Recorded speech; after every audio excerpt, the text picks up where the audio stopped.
Hello mga kaibigan, magandang umaga. Nandito ngayon tayo sa ating barbershop ulit. Dito tayo tumatambay. Wala tayong rides. At may tatalakayin lang ulit tayo na may kinalaman sa barilan sa Boso-Boso Antipolo, no? Yung nangyari. So, itong idea na to, itong tatalakayin ko na to is idea ng kapatid ko, no? Si Juanito. At sabi niya, napansin niya kasi sa video, tinan mo ang mga tao, sabi niya. Imbes na umawat, lahat naka-video. 'Di ba? Binibideo yung pangyayari. So, yun yung napansin niya, no? Hindi ko rin napansin yan. No? So, napakatalinong obserbasyon, di ba? So, kaya i-content ko nga yun eh. So, yun na ang nagiging problema sa atin, no? Sa social media.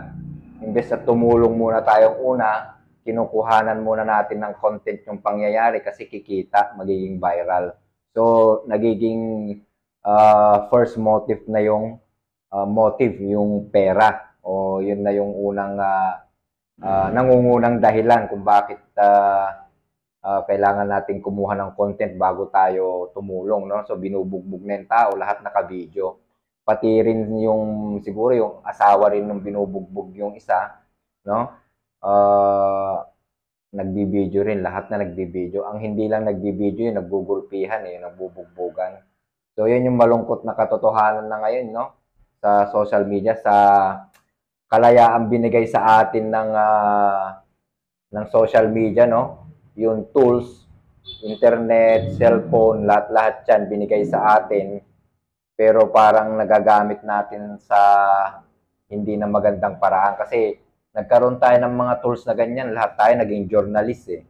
Naging journalist na tayo lahat. Kasi nagkakaroon tayo ng video. Konting ano dyan, video. May napanood nga rin akong video eh. Pinakita rin to ng kapatid ko, no? Yung nasusunog na electric fan, binidyo muna bago inapula yung apoy. So, pinalaki muna, binibidyo muna habang umaapoy yung electric fan. So, very stupid, no? So, kailangan muna nating, kasi magbabiral yan eh. So, kikita. So, darating din siguro yung panahon na, pag nalulunod yung anak mo, bibidyuhin mo muna bago mo ililigtas. Di ba? So, very stupid na yung nangyayari. So, mayroon din siguro yung nalulunod ka na rin pero nakaganon pa yung yung cellphone mo para lang mag-content. So, yan na yung very stupid na nangyayari ngayon sa social media. Pero dapat hindi ganon sana. Unahin muna nating tumulong bago tayo mag-video, no? Sa nangyayaring kagaya ng nangyaring away dyan sa Boso-Boso Antipolo, no? Lahat ng tao naka-video. Pero yun, pag inawat sana yun ng mga tao, imbes na nag-video, hindi yun nangyari eh. So, mayroon ding negligence na nangyari sa side ng taong bayan, no? Sabi nga ni Marcus Aurelius, you commit injustice by doing nothing. Kapag wala ka rin ginagawa sa isang krimen o isang pangyayari na nahimik ka lang, ano na rin yun, nag-commit ka na rin ng injustice sa bagay na yon. So, yung tipong wala kang pakialam, di ba? Yung tipong wala kang pakialam sa krimen na nangyayari dyan sa harapan mo is krimen na rin yon o injustice na rin yon ayon sa kay Marcus Aurelius, yung philosopher emperor ng Rome noong araw, no? So, dapat hindi ganun ang ginagawa natin, no?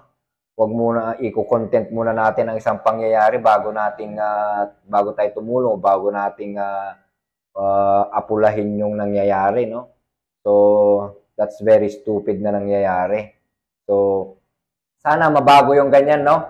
Tumulong muna tayo bago tayo mag-content sa nangyayari sa paligid natin. Di ba? Tawag dito, na natigil sana yung barilan na yun sa sa Antipolo na yan. So, yan lamang po mga kaibigan at sana may napulot po tayo sa ating paalala at magandang araw po at maraming salamat.